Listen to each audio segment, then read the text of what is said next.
side ভূ মচিব লাগিব নাহে দেখা যায় আমাৰ এইটো চা কি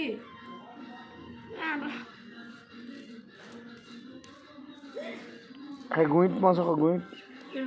অঁ সেইবোৰতো লগাই পিনি মই সেইটো ওপৰৰ পৰা টানিব লাগিব হাতখনে এনেকৈ চা এনেকৈ ওপৰৰ পৰা অঁ